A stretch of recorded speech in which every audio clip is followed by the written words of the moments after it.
Now entering the squared circle pit, we have a former WWE announcer, and I've never been so self-conscious about my introduction as I am now.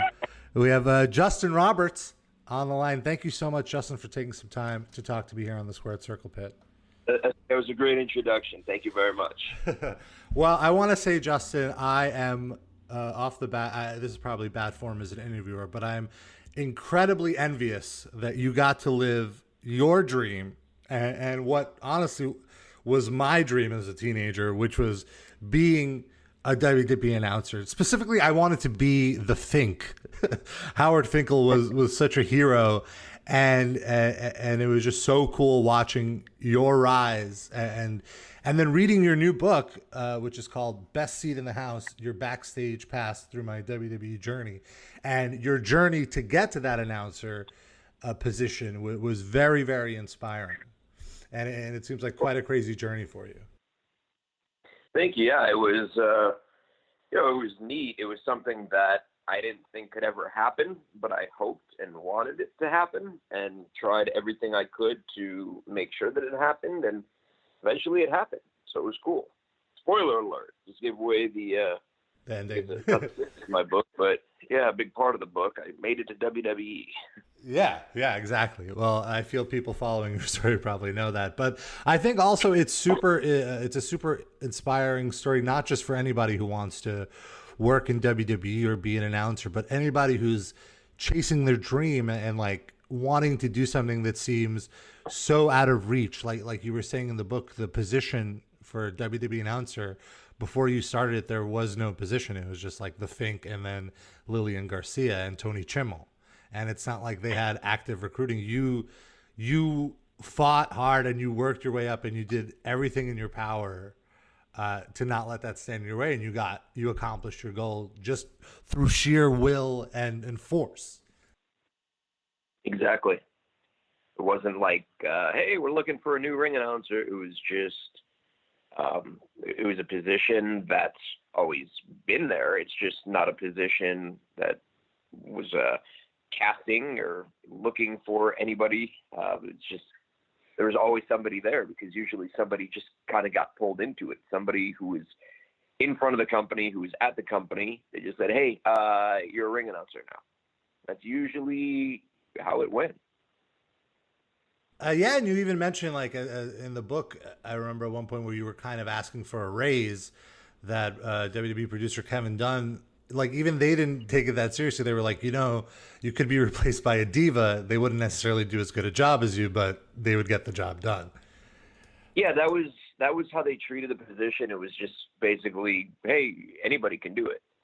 And, it's insulting when you know what you put into that position and not the difference that you make, because it's a minor thing. It's a supporting role for sure. But when you're doing a good job, people catch on and people pick up on little things. And when you're not, people pick up on that too. And it makes them realize the difference between anybody could do it versus somebody who knows what they're doing. Absolutely. And like you said, yeah, if they're doing a bad job, people will pick up on it really quick. The other thing that really stood out to me was the travel, the insanity of the travel. And you made it a point to be like, you're the ring announcer. You're not in there every day putting your life on the line, so to speak, and putting your body in potential harm's way. But even without that physical exertion, just being an announcer and traveling, it sounds so tough. And the grind of traveling, the fun part is the 3 hours every Monday or whatever, or the 3 hours on the weekend at a house show. But people don't realize that that's not even most of the job. It seems to me like the real job is getting through the grind of getting through the airport, getting the rental car, the drives. That's the job. That's the stuff that people don't warn you about. And all the delays, the cancellations, everything that comes with it. Travel is, for the most part, never the way you line it up. You might have to get to somewhere in Texas, and your flight to Houston is canceled, so you have to fly to Dallas and then jump in a rental car and drive to wherever that city might be, 3 hours away, 4 hours away. It never goes as planned, and things always come up. And it's just that's what really makes it hard. I always say, like, it was the travel and the politics that was the rough part. Now, when you were you've done, I'm sure at this point, like thousands of shows with WWE, and obviously the fun stuff, being a part of the Nexus angle, I'm sure was quite memorable and all that stuff. But I'm sure there was also droughts, I want to say, like times where you're just sitting there ringside, it's a house show in the middle of nowhere, and you're just like, I just want to get through this and go to my hotel room. Would that be fair to say, or were the shows themselves always the fun part? The shows were usually fun. Like, house shows were fun, and then they started getting overproduced, and then it kind of became like mini TVs without the TVs. But shows in general, like, they were fun. TVs weren't. TVs I just wanted to get to, because that was, as I talked about in the book, a lot of those shows came together as we were on the air. So you're just 3 hours of live TV with no idea what's going on. It's a lot of pressure. Those are the ones you want to get through. House shows, you can have fun. It's the pressure's different. The politics are a little bit different. So house shows were fun, but TV you just wanted to get through, and just wanted to get on to the next town. Yeah, I've read a ton of Wrestling Observers and stuff like that, where people always talk about how, there was a script, and 2 minutes before the show, Vince threw out the script, and they were just running it on the fly. And I never really took into account how many people that affected until reading your book and reading how you were looking at the script, and there was like a point where there was nothing, but you just had to go and say something, and you didn't even know what to say. You had no direction. And that must be like ridiculously stressful, because besides worrying about doing a good job, you're standing in front of 20,000 people, and you don't want to look like an idiot. And you're being watched and listened to by millions of people around the world. Right. And with social media, they love to jump on you if there's any sort of mistake or anything. Like, people will find something that you did or said and say, wait, did you just say this? Like, they try to find mistakes, even if the mistakes don't exist. So if you make a mistake because you have no idea what's going on, there's millions of people who are just waiting to call you out on social media for a mistake that you may or may not have made. That's true. People always love a good botch. Yeah. And that part, to me, honestly, as I was reading it, was almost giving me anxiety of just having to deal with the timekeeper giving you the cue. All that stuff was like, wow, this is such a more complicated process, especially because seems like there's no communication in that. It's funny. I was watching an In Your House pretty recently, and I was watching the ring announcer, who's Manny Garcia, who had a very short run, and I think he's the only ring announcer, like regular ring announcer, full-time ring announcer, who used note cards at WWF. And it's funny. It's because, like, he's got these note cards in his hands. Everything's right there. You could be relaxed. He's got everything right there. It's great. When you aren't allowed to use anything, you have all of this information stored in your head, and you don't know when you're going to get called out to use it. You don't know who's coming out together or who's coming out separately. If you had guys that were coming out separately, their weights and their hometowns, but now they're going to walk out together. I would do the math in my head, and I'd have to figure out their combined weight, because now they're not getting their hometowns. Now they're getting a combined weight. So you have all this information, and then you have to figure out which information you're going to use to deliver in the ring introduction. And one thing that was super interesting too is you kind of felt the writing on the wall your last day at the job, and that was like what you said you kind of had a feeling waking up. Was there any impetus for it? Was it just how you just saw the tide totally shifting? Out of the blue. Yeah, totally out of the blue. We had just come back from Malaysia, and everything was fine on that tour. We had done shows, we had done TV, then we had gone to Malaysia, we had done a couple of shows there, then we traveled back. So there was nothing that happened, nothing out of the ordinary. I just woke up that morning with a bad feeling in my stomach, and I didn't know what it was, and I couldn't shake it. And then that night, that's when they told me they weren't renewing my contract, and like, oh, that's what that feeling was. Okay.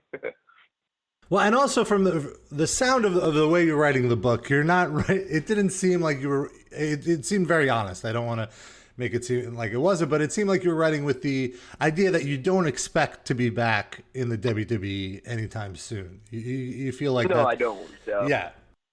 After reading that, I mean, obviously I did a lot of really cool things. I had great experiences. I got to go all over the world. I got to work on all these shows that I grew up watching. I got to be on SmackDown, on Monday Night Raw, on Royal Rumble, Survivor Series, SummerSlam, WrestleMania. I got to do everything. So it was awesome. I don't feel like there's anything that I wasn't able to do. And at the same time, just the way that I was treated while I was there, like I wouldn't want to subject myself to that again. What I went through is, I wasn't treated well the whole time I was there. Upper management always just treated me basically like what we were just talking about, where anybody could do your job. And that's the treatment that I got. And I would always go above and beyond and try to help out in any way I could. And it wasn't appreciated. So it's like, why would you want to go back and go through that again? Yeah, I was very impressed with how proactive you seemed throughout the entirety of your career, where even at some points they were like, "Hey, you should stop doing this." Like, I think there was something you wrote about how you were trying to find cheaper hotel deals for yourself so they could bring you on the road more. Yeah, no, that was when I didn't get booked for WrestleMania. They had said you're gonna do So I was supposed to announce WrestleMania, and they kind of pulled the rug out from under me on the morning of WrestleMania in Los Angeles. And they said, don't worry, you're going to be announcing next year in Chicago. And I'm from Chicago, so that was cool. Okay, great. Then Chicago came and went, and I was basically the only person who was not brought into WrestleMania weekend in Chicago. And they said, yeah, there's just nothing for you, and it's not in the budget to bring you in. So as soon as they said it wasn't in the budget, I started looking at the hotel reservations that they were making, and some of them were kind of absurd because I was pretty good at negotiating a good hotel rate. And I would say, well, you guys booked me at this rate, but hey, I went and got it for this rate. So I would keep track of all the money that I was saving them, which was a lot of money. And I would kind of keep them posted saying, here, this is, so maybe if it's not in the budget to have me at WrestleMania, I'm kind of making my own budget available, and did it like that. It's fine. Like, I'm sure from their point of view, it was just like a bullshit reason that they gave you, but you took them at their word, literally. They were like, and they were like, no, look, just stop. If we could just go back a little, like talk about your fandom. I feel like we grew up around the same time, around the same eras. What, as a fan, before you got in the business, what was your favorite era of pro wrestling that you looked back on fondly? Like 92, 93. I posted a bunch of videos on my Instagram. I used the hashtag #ThatPath. And it was basically, it shows the path from me getting hooked as a fan to basically my last day on the job. And one of those video clips was like a minute of highlights from like Macho Man getting bit by Jake Roberts' snake, The Undertaker, just that era, just Ric Flair, Macho Man proposing to Elizabeth, just everything that happened that era, the wrestling challenge, superstars, primetime wrestling. I love that stuff. Those storylines, the characters were established. They had been built up over time. The storylines made sense. You would see where they're going over a period of 4 months and then pay off at the pay-per-view. It was a really good time to be a wrestling fan. I loved it. I agree totally. That was like around WrestleMania 7 and 8. Definitely a nice peak for WWE. For me personally, I think it's like the ECW era, like 95 to 98 kind of, and that's like when I'm going back on it's crazy to watch it back as an adult, and things that you thought were like the best thing ever, you watch back and the magic's a little gone. You kind of see what they were doing, and it wasn't as good. Uh, and so, like, when did what I liked also about the book is you talk about working with the AWA. Now, I remember at the time reading about the AWA, it was almost kind of seen, I don't want to say as a joke, that's kind of an extreme, but like not legitimate, especially because the guy running it like kind of didn't have the copyright for the AWA name and all that stuff, and it seemed like it wasn't that big of a deal. But for you, it was essentially your big break into the business, and it like through a few other steps kind of led to your position in WWE. And I thought what was so interesting about that is like, even in something where like people are kind of like, oh, you might not want to work with this person, there was still opportunity to be had, and you made the most of it, even though you yourself realized at some point that this guy's kind of a con artist.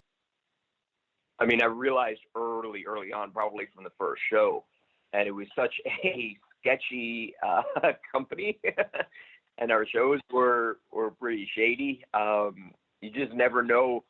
Like, I would talk to him all the time, and I just never knew what was actually going to take place, because he would tell me, no, it's going to be this, this, and this. And I question, come on, is it really going to be this? Is this person really going to be there? Yeah, of course they're going to be there. Why would they be there?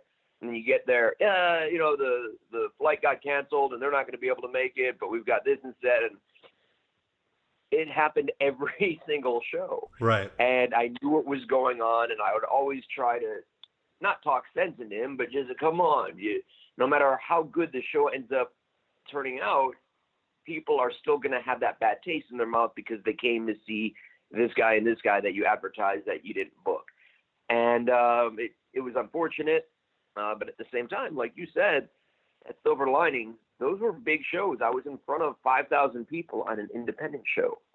We packed some pretty impressive arenas, and it gave me a lot of experience, and it allowed me to work with a lot of guys who had been around and done a lot of things. And it was definitely a huge part of helping me out. It really played a huge part in my career. So it's much bad that came with working for AWA. So much good came out of it. And I love the guys I was working with. And, even Dale is a character, and I still, despite maybe not supporting some of his business practices, always liked Dale. I was 19 years old, so it is what it is. But overall, everything was great, and I liked working with those guys and for those guys for sure. Yeah, and that's the other thing. Like, for like a 35-year-old wrestler, maybe it wasn't the best career move working with Dale, but for a 19-year-old with no experience, this was as good of a training ground as you could ask for, especially with, like you were saying, the success of the draw of like indie shows don't usually get 5,000 people. No, and we don't have to talk about how they got the 5,000 people. Vampiro and I are sitting in a limo in Pine Bluff, Arkansas, and we look up at the billboard, the giant billboard that says SummerSlam. No wonder it sold 5,000 seats. Yeah.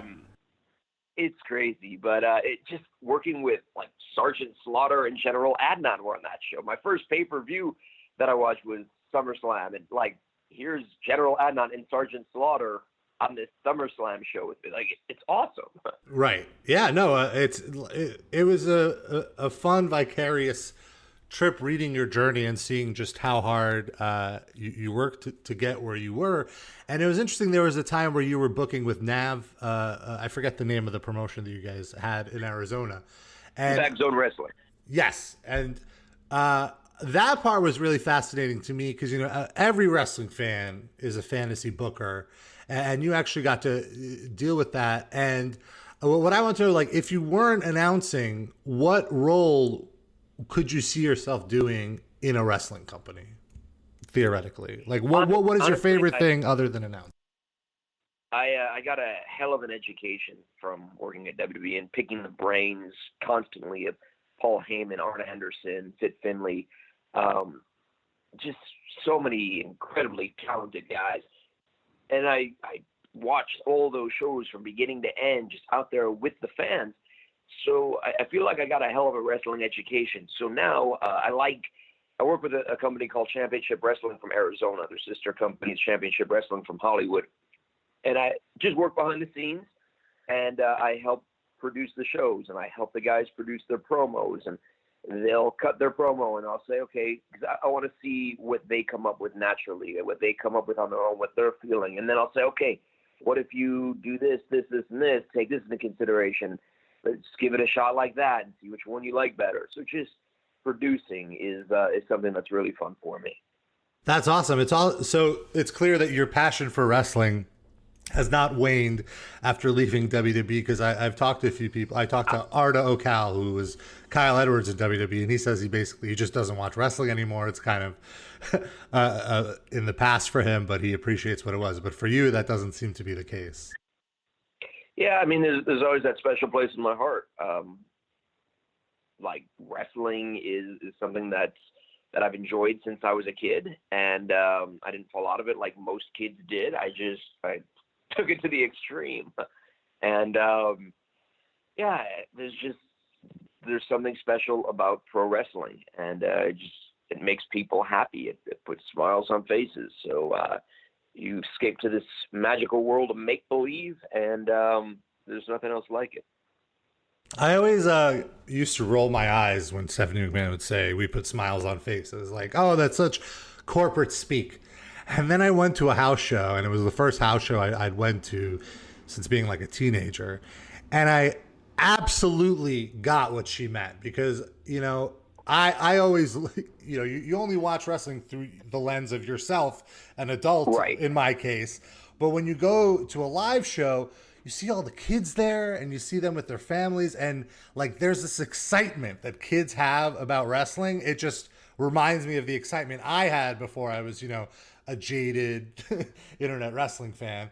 Right. And you have to see that. You see that in person, and it's something like, you know, what you started to say, like I could see it from your perspective. Like when somebody from the corporate side is like, we put smiles on people's faces. But when you're actually there and you see that happen day after day, and because I would look around at the arena and I would watch people's faces light up, and it's not an exaggeration. There's so many people that they've been waiting weeks or months for that show since they bought the tickets. And once they get there, they see these superheroes right in front of them. And it really does put smiles on people's faces.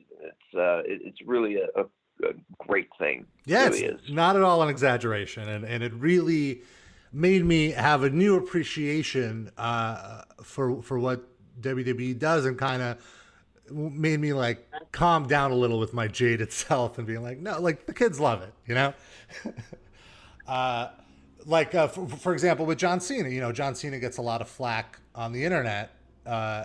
Some of it I feel a little unwarranted. Roman Reigns as well. But you show up to a house show and all the kids are going, like the kids are in full John Cena garb. They're there to see John Cena. All the other wrestling is inconsequential. And it really speaks to what WWE is doing with their marketing machine.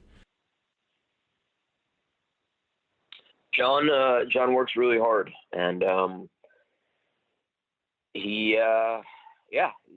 people love him, and rightfully so. He's great at what he does, and he puts everything into it, and you know, he's definitely a great asset for the company. One more thing I wanted to mention about the book, and then I'd like to talk to you a little bit about what you're doing with Tool now. You mentioned about producing the live show, and this is something I never even put thought into. There was a lot of mention of like the production of the live event. Like you were saying earlier in the conversation we were having about how it's kind of just a light TV taping now. I never realized about the pacing of a show, how that would affect the crowd's mood and the crowd's attitude.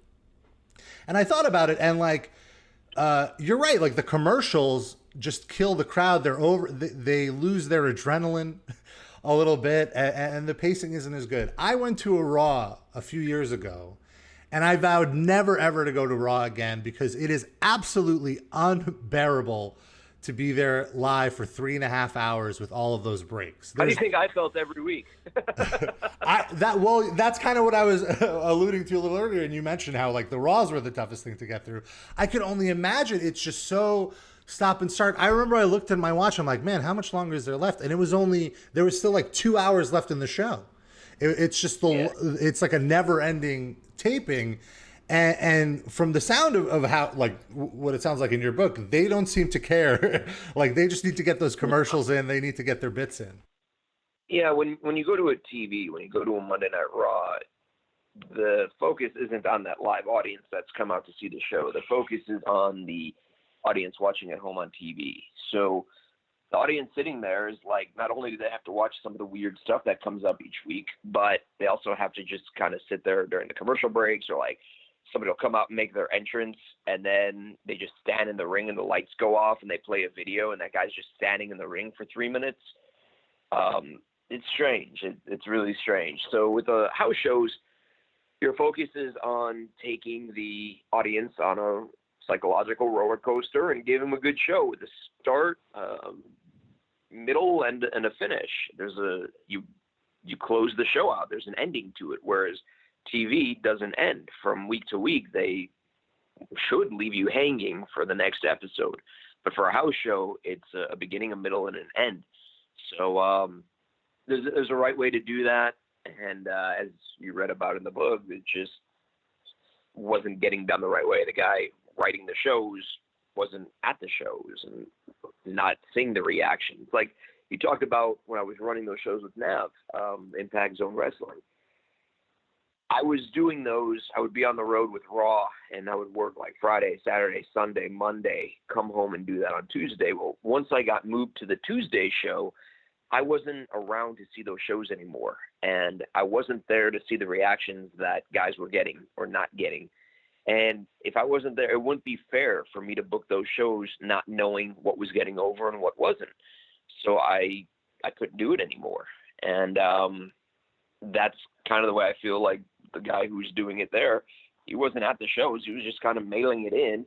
And then we were the ones that had to go and make a good show out of it, what he mailed in. So that's just kind of how I see it. And you mentioned now, like, you're on the road 5 days a week, and basically those whole 5 days you don't have that much time to yourself. What do you do in the 2 days that you're off usually? Is it just like running errands and dealing with like day-to-day stuff that you weren't able to do the other 5 days? Yeah, you run errands. That's all I did. You get to sleep a little bit, you'd run errands, you'd unpack, you'd get organized, and then it's time to pack again and head right out. Those days went by very, very quickly. It felt like it was just always time that I had to pack up again. So, like, when people say there's a wrestling bubble, they're not exaggerating in that your whole life is essentially consumed where you don't have time for anything else in your life. Would that be fair to say? It's really funny, and I talk about this too in the book. Sorry to keep saying that, but that just shows me that I talk about everything in the book. When I first started going on the road, and I jumped in a car with referee Mike Chioda and ring announcer Tony Chimmel, I was making all these references they didn't get. And it was just like pop culture. And oh, that's right. Yeah. Like all those movie references. Yeah. Yeah. They didn't understand anything I was talking about. And I used to watch every movie, every TV show. I knew what was going on. I knew every artist, every song that was out. And when I came off the road, like, I feel like I live in a different universe now, because people will reference different movies or different actors, and I don't know who anybody or anything is, because for over a decade I was living in this bubble where I was going and working wrestling shows and then coming home and then going out and doing wrestling shows. Like, that was my life, and I didn't know what was going on in the outside world. I was tied up for a decade. Your life was so consumed with producing entertainment, you had no time to consume entertainment. Yeah, I know wrestling, but right, we I don't know anything outside of that. Oh, I was wondering, were you around Donald Trump when he came in for WrestleMania at all? Did you interact with him for WrestleMania? Yeah, he was nice, cordial, like, yeah. He was there and around. No like security or anything keeping people from him. He was approachable. He was just there. He was there to be a part of the show. Yeah. Well, now at ringside when he clotheslined Vince at WrestleMania 23. He also took perhaps the worst Stone Cold Stunner in history. Maybe only Linda McMahon can top his style of the Stone Cold Stunner. But let's talk about what you're doing now. Obviously, you're a busy guy. You got the book, and you're also working with one of the biggest hard rock bands in the world. I'm talking about Tool. I want to guess that the way you kind of started talking to Tool is because Adam Jones is a big wrestling fan. Would that be accurate to say? Yeah. We used to talk whenever. Usually, it was in Los Angeles when he'd come to a show, and we would just talk. And we didn't talk about Tool. We didn't talk about music. Didn't even really talk about wrestling. He was just a really nice guy, and we would talk about anything else. And we just became buddies from talking over the years. And so, how did this? Now, I'm also assuming you were a Tool fan growing up, but we didn't talk about this at all. Like, what kind of music did you listen to? I had a couple of their songs. Mm-hmm. It was just I love music, so I have a little bit of everything. But I didn't really know Tool. Mm-hmm. I didn't know. And he had asked me about.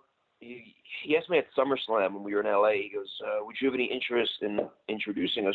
We're doing a short tour. Would you want to come to one of our shows and introduce us?" I said, "Yeah, that'd be awesome." So I looked at their schedule and I looked at my schedule and I said, if you're going to be in Phoenix, I'll do it there. If I'm home, because I was on the road at the time, and if not, I'll make it work for one of the shows. And I just figured something different. And I knew that I liked a couple of songs that I had. And so I started listening to their music. I saw that they're going to be in Phoenix. I was home for like a day or two right before WrestleMania. So I said, oh, this is perfect. I'll just do it in Phoenix. And I started listening to their music just to see what I was getting into. And I got hooked. I really, really loved their music. It was so different and just instantly. You know how sometimes you listen to music to like hopefully like it, like, I hope I like this. And there's kind of like that weird pressure and just trying to, because you're not organically getting interested, you're trying to listen to it to see what it's like. So right. Just started listening to it, and I really enjoyed it, and ended up getting hooked, and ended up becoming a fan based on listening to it to get ready to do the show. And I introduced them at the show, and that was it. It was just a one-time deal, and then I went back to WrestleMania and did my thing. So wait, so just if I could interrupt, you just came out and were like, and now, ladies and gentlemen, here's Tool, like something like that, essentially? Well, it's funny because somebody was like, are you nervous? And I go, no, I kind of do this a lot. And Adam goes, no, this is different. This isn't a WWE crowd. This is a Tool crowd. It's not, the WWE audience. I'm like, oh, is this a challenge? Cool. So I went out there and just to see if I was able to, in wrestling, you could kind of not control the crowd, but kind of control the crowd and keep them in the palm of your hand with your tone and your excitement and just everything that goes into announcing. Again, it's the psychology. And I went out there and kind of cut a promo and brought the crowd down and up and down and up, and then just ultimately introduced Tool, and the crowd popped because it's Tool, not because it's me. Yeah, easy pop. So they came out, they did their thing, and that was it. And it was awesome. It was a neat experience, and it showed me that even though it wasn't a WWE crowd, it still kind of worked the same way, and it was a really neat experience. And I was happy for the opportunity. And then fast forward to when I wasn't with the company anymore, they were doing a show in Tempe, Arizona for Halloween. And Adam had called me up and said, hey, have this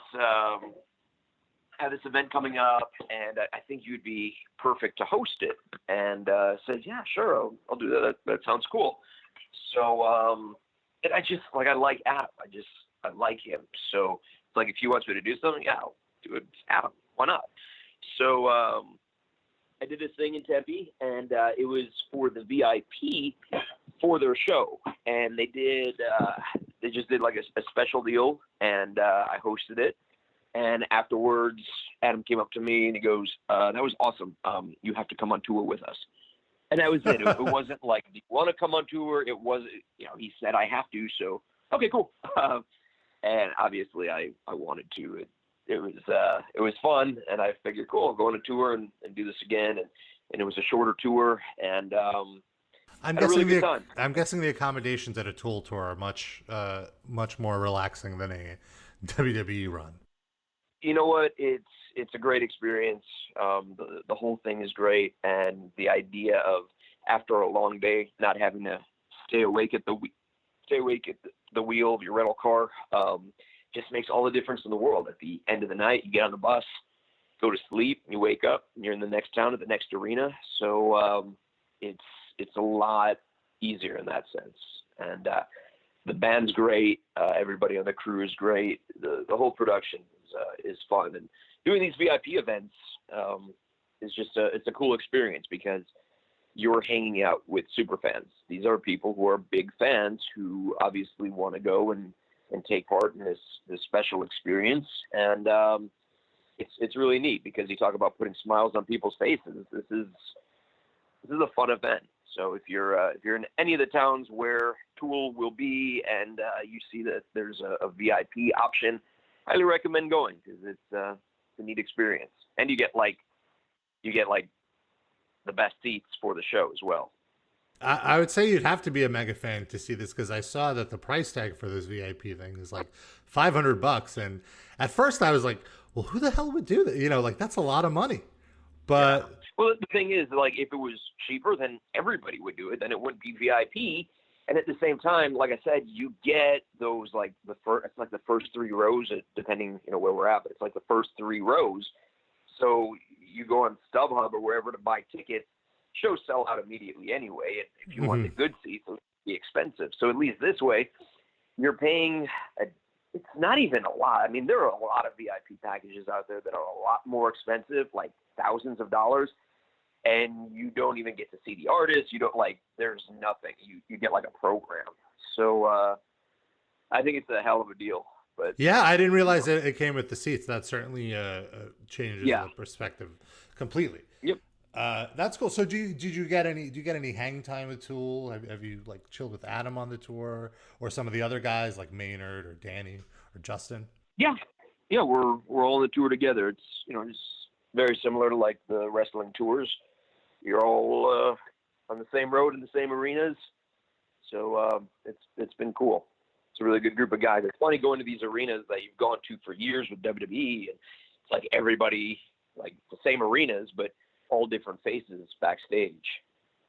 Right. It's like you have to curb your expectations a little or change them up. It's a new experience, even though it's in the same building. Yep. You're not walking on eggshells. And so, Tool have been working on their new album for over 10 years, or I don't know if they've been working on it over 10 years, but it's over 10 years since they put out a new album. Have you heard any of the new music? Have any of them played any samples for you? Nah, I don't like talk Tool stuff. So I'm like out of that loop. When we hang out, we talk about just like the way it used to be with Adam at the wrestling shows. We just talk about other things. I got you. And now, are there any other metal bands that you're currently listening to? Would you consider yourself a heavy metal fan or just a music fan in general? I listen to everything. I love music. I really listen to everything. If you're in my car, like my preset stations are just all across the board. I really listen to everything. If you ever look at my social media, like the concerts that you'll see me post from, just so random. I go to everything. I just love music. That's awesome. Well, Justin, thank you so much. I really appreciate taking the time. I always wanted to have a moment to talk with you, and I very much admire your passion and your hard work and how much you've accomplished in WWE, and it's quite inspirational, I have to say. Well, thank you. I really appreciate that. Appreciate your reading and appreciate your time on this. Absolutely. The book is called Best Seat in the House, Your Backstage Pass Through My WWE Journey. How long did it take you to write this book? About 3 years. There's about a year that I just sat on it and didn't do anything, but I'm going to count it. So I'll just say 3 years. Right. That was pre-production, right? You gotta think about what the book is. And I really like the conversational tone of it. It's all like it's like we're hanging out and you're just telling me stories. Yeah, that's exactly it. I don't call myself a writer. I've never really written anything until I just wrote a book, and I didn't read any books on how to write a book. So it's kind of like there's backyard wrestling, there's backyard writing. I just wrote. Yeah, I mean it's kind of your like backyard announcing. All you said, hey, I'm Right. gonna just go do it.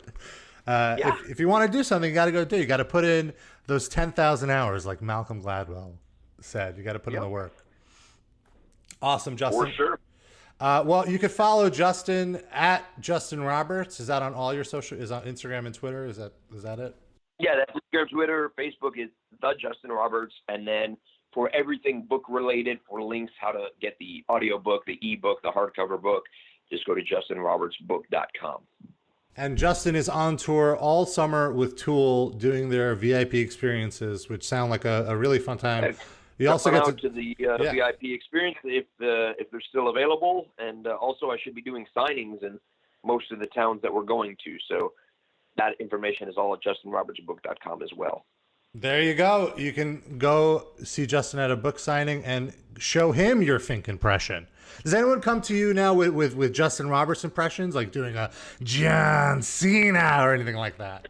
They do. I get people who refer to that as their Justin Roberts impression. I also get people who are aspiring ring announcers who just sound a lot like me, which is it's funny. It's, the same way I used to sound like the Fink when I was trying to get up there. So it's cool. It's really cool. And I feel like now with indie wrestling, there's so many other places, like so many places for announcers to cut their teeth. I'm sure when you were starting, it was much harder. For sure. And there's like more attention brought to it. Nobody used to really want to be a ring announcer, but now you have people trying to be a ring announcer. They know that I did it, so why can't they? That's true. Yeah, anybody can. You have to find Kevin Dunn at a restaurant after a show one day and just have your face be seen. Right? It's kind of sealed the deal. Yeah. That part of the book, I was like, oh my God, the balls on this guy. I could never. Yep. But worked out okay. It worked out all right, yeah. All right, dude. I'm going to let you go. Thanks again. Thank you, Rob. I appreciate talking to you. Have a good one, man. Yeah. Have a good one.